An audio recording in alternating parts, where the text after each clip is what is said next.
ધોરણ 8 English unit 2 learn મોર બી brighter એટલે કે વધારે ભણો અને વધારે તેજસ્વી બનો. એક્ટિવિટી 1 વેનેવર આઈ સી એટલે કે જ્યારે હું જોઉં છું અધર ટોલર ધેન મી એટલે કે બીજા મારાથી વધારે ઊંચા છે. I feel that I am small મને લાગે છે કે હું નીચો છું. And I wish I wear toll અને હું ઈચ્છું છું કે હું ઊંચો હોઉં. વેનેવર આઈ સી જ્યારે હું જોઉં છું સમવન ઓવરટેક મી કોઈક મારાથી આગળ નીકળી જાય છે. આઈ વિશ માય લેગ્સ વેર લોંગર મને એવું થાય છે કે મારા પગ પણ વધારે લાંબા હોત. ટુ કેરી મી ફાસ્ટર મને ઝડપથી આગળ લઈ જાત. વેનેવર આઈ હિયર એટલે કે જ્યારે હું સાંભળું છું ઓહ યોર ફ્રેન્ડ ઇઝ સચ અ ડિયર વાહ તારો મિત્ર કેટલો વહાલો છે. I feel like asking why એટલે કે મને પૂછવાનું મન થાય છે કેમ. And it makes me cry અને એ બાબત મને રડાવી દે છે. દેન કમ્સ માય મધર એટલે કે પછી મારી મમ્મી આવે છે. હુ સેઝ ડોન્ટ બોધર એટલે કે તે કહે છે ચિંતા ના કર. I love you my dear હું તને ચાહું છું. The word I am happy to hear એ શબ્દો સાંભળીને હું હરખાઈ જાઉં છું. એટલે કે અહીંયા એક કવિતા આપી છે જે કવિતામાં એક જે કવિએ લખી છે એ શું છે હાઇટમાં નીચા છે. એમને એવું થાય છે કે કાશ મારી હાઇટ હોય ઊંચી હોય મારા પગ છે એ લાંબા હોત તો હું એમના જે બીજા લોકો છે જેનાથી આગળ થઈ જાય છે તો એનાથી હું આગળ થઈ જાઉં. લોકો પૂછે છે જ્યારે નીચા જે બી હોય બાળકો એ લોકોને બધા શું કહે છે વાહલો પ્રેમાળ કહે છે તો ત્યારે તેમને બહુ ખરાબ લાગે છે. એટલે જ્યારે એમની મમ્મી કહે છે કે હું તને બહુ પ્રેમ કરું છું હું ચાહું છું ત્યારે એ સાંભળીને એ ખુશ થઈ જાય છે. તો એમની આ ફિલિંગ્સ જે એમની અંદરની ફિલિંગ્સ હોય એની આ કવિતામાં એમને વ્યક્ત કરી છે. હવે છે એક્ટિવિટી 2 અહીંયા જુઓ છે Burj Khalifa. Burj Khalifa is the tallest building in the world. Burj Khalifa છે એ બહુ જ મોટી બિલ્ડિંગ છે આખા વર્લ્ડની. ઇટ ઇઝ સ્કાયસ્ક્રાપર ઇન દુબઈ તે ક્યાં છે દુબઈમાં આવી છે. ઇટ હેઝ 163 ફ્લોર્સ તેના ફ્લોર એટલે કેટલા માળની છે 163 માળની છે. ઇટ હાઇટ ઇઝ 827.8 એટલે કે તેની હાઇટ કેટલી છે 827.8 મીટર અને ફીટમાં જોઈએ તો 2722. It is the tallest man-made structure in the world એટલે કે આ બહુ જ મોટી મેનમેડ એટલે કે માણસોએ બનાવેલી બહુ જ મોટી બિલ્ડિંગ છે આખા વર્લ્ડની. ઇટ બેઝ ઇઝ 333,100 એટલે કે 3,33,100 સ્ક્વેર ફીટ. એનો જે બેઝ નીચેનો જે પાયો હોય એ કેટલા સ્ક્વેર ફૂટનો છે 3,33,100 એટલા સ્ક્વેર ફૂટનો છે. It has the longest water supply line તેની લોંગેસ્ટ એટલે કે લાંબી એક વોટર સપ્લાય લાઇન પણ. It has the longest lift એટલે કે ત્યાં બહુ મોટી લિફ્ટ પણ છે. It's cost of construction was $1.5 billion એટલે કે જે એનો બનાવવાનો ખર્ચો છે તો આપણે યુએસના પૈસામાં જોઈએ ડોલરમાં તો $1.5 બિલિયન એટલો ખર્ચો થયો છે. It is the most expensive building એટલે કે આ સૌથી વધારે એક્સપેન્સિવ એટલે મોંઘી બિલ્ડિંગ છે બનાવવા માટે બહુ ખર્ચો થયો છે. બુર્જ ખલીફા જે બિલ્ડિંગ ક્યાં આવેલી છે દુબઈમાં આવેલી છે તેના વિશે આપણને અહીંયા બતાવ્યું છે. હવે એક્ટિવિટી 4 સોંગ ઓફ સોંગ્સ એટલે કે ગીતોમાંનું ગીત. The great ruler of India ભારતના મહાન શાસક અકબર હેડ 9 જેમ્સ ઇન હિઝ કોર્ટ એટલે કે અકબરના દરબારમાં 9 જેમ્સ એટલે રત્નો 9 રત્નો હતા. The 9 gems were the greatest in their own field આ જે 9 રત્નો હતા તે પોતાના ક્ષેત્રમાં સૌથી મહાન હતા. ગ્રેટેસ્ટ એટલે મહાન. One of them was Tansen એટલે કે એમાંનો એક હતો તાનસેન. A great musician. એ શું હતો? એક મહાન સંગીતકાર હતો. He played different type of musical notes for the king. તે શું કરતો હતો? અલગ અલગ જે મ્યુઝિકલ નોટ્સ હોય, જે વિવિધ પ્રકારના સંગીતની ધૂન હોય, તે રાજા માટે વગાડતો હતો. He played ragas like Malkauns, Deepak, Kedar, Malhar et cetera.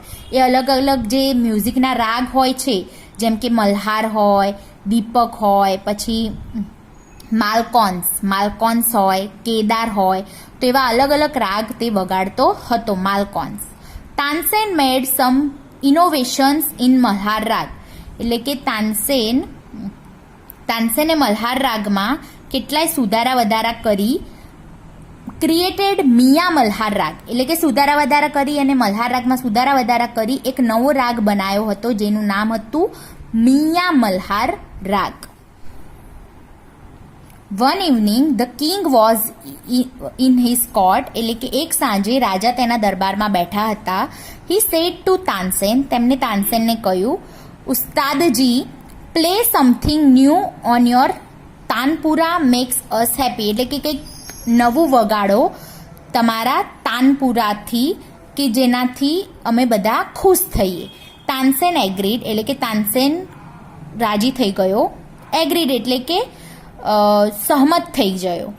અને હી ટુક હિઝ તાનપુરા. તેને તાનપુરા, જે તાનપુરા શું છે કે એક મ્યુઝિકલ ઇન્સ્ટ્રુમેન્ટ છે જે વગાડવાનું આવે તે, તો તે લીધું. હી સ્ટાર્ટેડ ધ રાગ દરબારી. તેને દરબારી રાગ ચાલુ કર્યો. ધ કોર્ટ બીકમ કામ એન્ડ ક્વાઇટ. એટલે કે જે દરબાર હતો તે આખો શાંત અને એકચિત થઈ ગયો. પીપલ ફોરગોટ એવરીથિંગ અરાઉન્ડ ધેમ. એટલે કે લોકો ભૂલી ગયા એમની આજુબાજુ શું થઈ રહ્યું છે. આફ્ટર સમ ટાઈમ, થોડા સમય પછી, king looked up, his eyes bright with praise. એટલે કે રાજાની નજર ઊંચી કરી. તેમની આંખોમાં વખાણનું તેજ હતું. એટલે કે તેમને બહુ તે રાગ બહુ ગમ્યો હતો, વખાણ કર્યા હતા.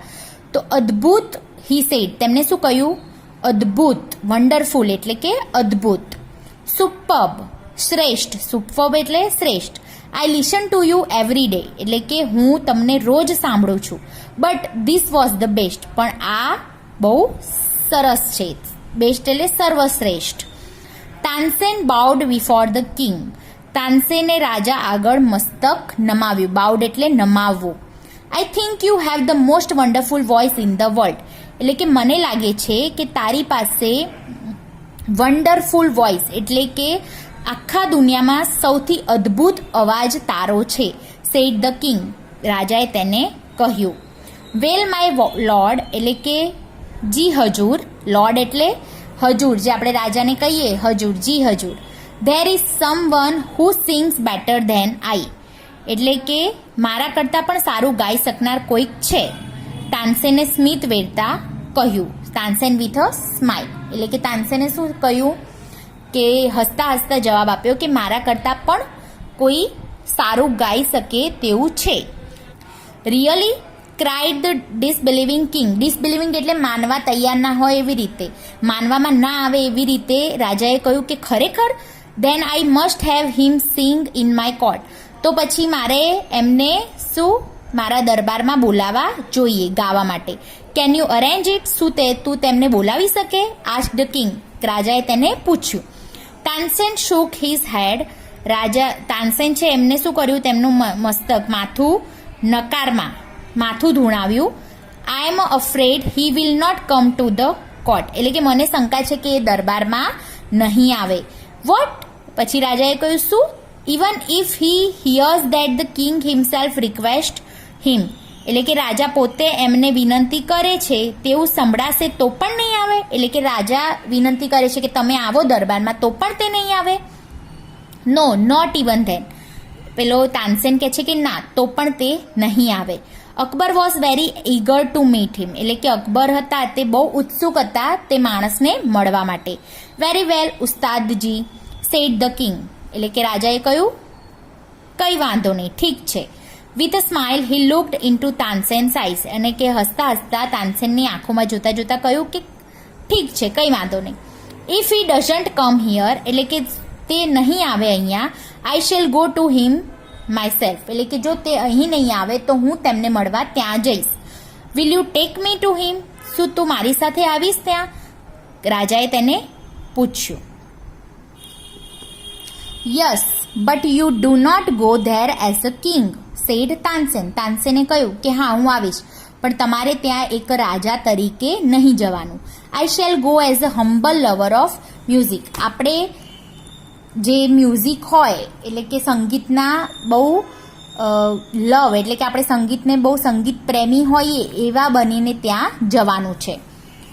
તો સંત હરિદાસ વોઝ ધ મેન એટલે કે એ માણસ કોણ હતા? સંત હરિદાસ હતા. તાનસેન ટોલ્ડ અકબર અબાઉટ હિમ એટલે કે તાનસેને અકબરને તેમના વિશે કહ્યું. હી વોઝ તાનસેન્સ ગુરુ એટલે કે તે મારા ગુરુ છે. જે તાનસેનના ગુરુ હતા એ કોણ હતા? Sant Haridas. He lived a very simple life એટલે કે તે બહુ એક સિમ્પલ લાઈફ જીવે છે. He was devoted to music and to lord Krishna એટલે કે એમને શું કહ્યું કે તે બહુ જ તે સંગીતને અને ભગવાનને જે શ્રી કૃષ્ણ ભગવાન છે તેમને સમર્પિત થયેલા છે. એટલે હોય ને કે આખો દિવસ ભક્તિ કરે, સંગીત જે શ્રી કૃષ્ણ છે એમના માટે સંગીત વગાડે અને એમને વરેલા હોય એવી રીતે જિંદગી જીવે છે. હી લાઇવ્ડ ઇન અ વૃંદાવન. તે ક્યાં રહે છે? વૃંદાવનમાં રહે છે. In a Hut on the bank of river Yamuna. એક જે યમુના નદી છે તેની પાસે એક ઝૂંપડીમાં રહે છે. His disciples were Baiju Bawra and Tansen એટલે કે ડિસિપલ એટલે શું થાય? શિષ્ય થાય. એટલે કે તેમના શિષ્ય કોણ હતા? જે એક તો હતો એક તાનસુ અને બીજો તાનસેન અને બીજું કોણ હતું? Baiju Bawra. When Tansen and the king reach the place એટલે કે તાનસેન અને એના રાજા એ જગ્યા ઉપર પહોંચ્યા. સંત Haridas was busy with his daily routine. જે સંત હરિદાસ હતા એ વ્યસ્ત હતા તેમની દરરોજની નિયમિત ક્રિયામાં. હી ગ્રીટેડ બોથ. તેમને શું કર્યું કે પેલા બંનેને બોલાવ્યા. When they request him to sing એટલે કે જ્યારે આ લોકોએ તેમને રિક્વેસ્ટ કરી ગાવા માટે. He smiled and said. તેમને કહ્યું I am not a great musician એટલે કે હું મોટો સંગીતકાર નથી. આઈ સિંગ એઝ યુ સિંગ એટલે કે હું નોર્મલ ખાલી ગીત ગાઉં છું. I left singing many days ago એટલે કે બહુ ઘણા દિવસ પહેલાં મેં ગાવાનું છોડી દીધું છે. સો આઈ કાન્ટ સિંગ પ્રોપરલી તો હું પ્રોપરલી ગાઈ નહીં શકું. Tansen his favourite disciple could not persuade him to change his mind. Persuade એટલે સમજાવું એટલે કે તાનસેન જે તેમના ફેવરેટ એટલે પ્રિય શિષ્ય હતા તે પણ તેમને સમજાવી ન શક્યા. However Tansen knew how to get round him એટલે કે તાનસેન જાણતા હતા કે તેમની પાસે કેવી રીતે કામ કઢાવવું. He offer to sing before his guru. તેમને જે ગુરુ છે તેમને ગાવા માટે ઓફર એટલે પ્રસ્તાવ મૂક્યો. ત્યારબાદ Tansen sang. He made some mistake again and again એટલે કે તાનસેને ગાવાનું ચાલુ કર્યું અને તેને વારંવાર ભૂલો કરતા રહ્યો. એટલે શું થયું કે તાનસેન છે એનો ગુરુ જે છે સંત હરિદાસ એ ગાવા માટે તૈયાર ન હતા. તાનસેને તેમને સમજાવ્યા પણ તો પણ તે તૈયાર ન થયા. તો તાનસેને શું કર્યું કે મ્યુઝિક જે ગીત છે એ ગાવાનું ચાલુ કર્યું અને ગીતમાં તે શું કરતો રહ્યો? વારંવાર ભૂલો કરતો રહ્યો. Tansen pretended not to understand. He made the same mistake again. Sant Haridas was angry એટલે કે તાનસેને શું કર્યું કે વારંવાર તે સાચી ધૂન નથી વગાડતો. ગુરુ ગુસ્સે થઈ ગયા. તે વારંવાર એની એ મિસ્ટેક કરતો હતો. He took the tanpura from Tansen's hand. એને શું કર્યું સંતે કે તાનસેનના હાથમાંથી તે જે તાનપુરા હતો એ લઈ લીધો. જે અહીંયા ચિત્રમાં તમે જોઈ શકો છો આ તાનપુરા. તો તાનપુરા લઈ લીધો. હી સેંગ ધ રાગ દરબારી ઇન ધ રાઇટ વે અને તે સાચી ધૂન હતી દરબારી ધૂન તે વગાડવા લાગ્યા. He went on to the next and the next અને તે વારાફરતી એક પછી એક ધૂન વગાડવા લાગ્યા. The sweetness of his voice spread all around એટલે કે તેમના અવાજમાં જે માધુર્ય હતો એ ચારે સ્પ્રેડ ઓલ અરાઉન્ડ એટલે ચારે તરફ ફેલાઈ ગયો. Both the king and Tansen forgot where they were અને કિંગ અને તાનસેન બધું ભૂલી ગયા. આજુબાજુ શું ચાલી રહ્યું છે બધું ભૂલી ગયા. The king realise that Tansen was right એટલે કે રાજાને રિયલાઇઝ એટલે કે ખબર સાચેમાં તેમને થયું કે તાનસેન હતો એ સાચો હતો. He had certainly never heard any music like this before એટલે કે તેમને આ પ્રકારનું મ્યુઝિક આ પહેલાં કોઈ દિવસ સાંભળ્યું નથી. He said I agree. પછી તેમણે કહ્યું કે હું સહમત છું. સંત Haridas is the great musician, એટલે કે આ વાતથી હું સહેમત છું કે સંત હરિદાસ છે એ બહુ બડા એટલે કે ગ્રેટેસ્ટ એટલે કે બહુ મોટા મ્યુઝિશિયન છે, સંગીતકાર છે. No other musician is so great as him, એટલે કે એમના જેવા કોઈ પણ બીજા સંગીતકાર નથી. દે વોકડ બેક સાયલેન્ટલી, તે સાયલેન્ટલી એટલે કે ચૂપકીથી કોઈ પણ જે સંગીત ચાલતું હતું તેમાં ભંગ કર્યા વગર શાંતિથી ત્યાંથી નીકળી ગયા. Then the king broke the silence. પછી રાજાએ શું કર્યું કે જે ચૂપકીદી એટલે સાયલેન્સ એટલે કે જે શાંત હતું વાતાવરણ તેને ભંગ કરતા કહ્યું, why can't you sing like him Ustadji, એટલે કે તમે કેમ આમના જેવું નથી ગાઈ શકતા, તાનસેનને કહ્યું રાજાએ. તાનસેન સ્માઇલ્ડ એન્ડ શહેનશાહ એટલે કે તાનસેને પછી હસતા કહ્યું શહેનશાહ, આઈ સિંગ એટ યોર કમાન્ડ, એટલે કે હું તમારા કમાન્ડ એટલે કે તમે જે આદેશ આપો છો એ પ્રમાણે ગાઉં છું. The command of the king of Hindustan, એટલે કે આ જે આદેશ છે કોનો છે, હિન્દુસ્તાનના રાજાનો. Guruji sings for the one who is the king of king, એટલે તાનસેન છે શું છે કે રાજા જેમ કહે છે, જેમ આદેશ આપે છે તેમ તે ગાય છે. પણ જે આ ગુરુજી હતા એ શું છે, એ તો જે મ્યુઝિશિયન છે, સંગીતકાર છે એમના રાજા છે, તો તે તો એમની મરજીથી જ ગાય છે, એટલે એ બહુ સારી રીતે ગાઈ શકે છે. અને જે તાનસેન છે એ રાજાના આદેશથી ગાય છે, એટલે તે તેમના કરતાં થોડું ઓછું ગાઈ શકે છે. અને ગ્રેટ મ્યુઝિશિયન કોણ છે અહીંયા, સંત હરિદાસ. તો આ સ્ટોરી અહીંયા ખતમ થાય છે.